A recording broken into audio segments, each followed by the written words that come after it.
धरती माता की कहानी। प्राचीन समय की बात है। एक गांव में एक माँ और उसका बेटा बेटी रहा करते थे। माँ गरीब थी, वह मजदूरी करके अपने परिवार का पेट भरती थी। धीरे धीरे दिन गुजरते गए और बच्चे बड़े होने लगे। बेटी शादी के योग्य हो गई, तब माँ बूढ़ी हो गई। माँ ने अपने बेटे से कहा कि बेटा, तेरी बहन शादी के योग्य हो गई है, इसलिए तेरे जैसा घरवर देखकर उसकी शादी करना। ऐसा बोलकर माँ तो कुछ दिनों बाद मर गई। उसका भाई गांव-गांव में घूमा, लेकिन बहन के योग्य पति नहीं मिला। वह घूम घूम कर थक गया और एक दिन सोचने लगा कि मेरे जैसे तो इस दुनिया में कोई नहीं है, इसलिए मैं ही इससे शादी कर लेता हूँ। ऐसा सोचकर वह चुनरी और शादी के लिए सब सामान ले आया। तब उसकी बहन ने पूछा कि भाई, तुम यह सामान क्यों लेकर आए हो? तब उसके भाई ने कहा कि बहन, यह सब सामान तुम्हारी शादी के लिए लेकर आया हूँ।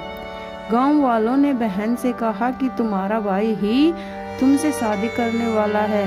तब बहन ने जाकर अपने भाई से पूछा कि भाई, मेरी शादी किससे कर रहे हो? इस पर भाई ने कोई जवाब नहीं दिया।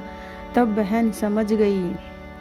उसने एक लोटे में जल लिया, चुनरी ली और चप्पल पहनकर जंगल की तरफ चल गई। जंगल में गाय चराने वाले ग्वालों ने उससे पूछा कि कहाँ जा रही हो? तो वह कुछ नहीं बोली। वन में जाकर वह धरती माता को पुकारने लगी और बोली कि हे धरती माता, अब तुम ही मेरी लाज रखना, वरना अनर्थ हो जाएगा। वह बोली, मैं क्या करूं? माँ, मुझे अपनी गोद में ले लो, नहीं तो अन्याय हो जाएगा। तब धरती फटी तो बहन ने एक तरफ लोटा, चुनरी और चप्पल रख दिए और वह धरती में जाने लगी। इतने में दौड़ता हुआ उसका भाई जंगल में आया और उसने ग्वालों से पूछा कि मेरी बहन किधर गई है? ग्वालों ने कहा कि तेरी बहन उस तरफ गई है। वह बहन पुकारते हुआ उस तरफ दौड़ता है। तब वह देखता है कि उसकी बहन धरती में समा रही है। यह देखकर वह बहन को पुकारता हुआ उस तरफ दौड़ता है। तब तक उसकी बहन धरती में समा चुकी थी, लेकिन थोड़े से बाल दिखाई दे रहे थे। वह बहन के बालों को मुट्ठी में पकड़कर रोने लगा। बहन, तू सत्य के लिए धरती माँ की गोद में समा गई। मेरी बुद्धि भ्रष्ट हो गई थी। माँ का वचन निभाने के लिए मेरे जैसा कोई वर नहीं मिला, इसलिए ऐसा विचार आया। ऐसा बोलकर वह जोर जोर से रोने लगा।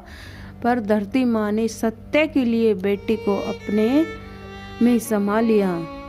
जो बाल बाहर थे वे दो बन गए। इसलिए औरतें धरती माता की कहानी सुनती है और चुनरी, चप्पल, लोटा बर्तन में हरी मूंग और लड्डू कुंवारी कन्याओं को देती है।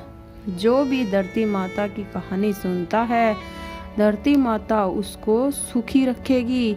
हे धरती माता की कहानी कहने, सुनने और हुकार भरने वालों को सभी को सुखी रखना। बोलो धरती माता की जय। धन्यवाद।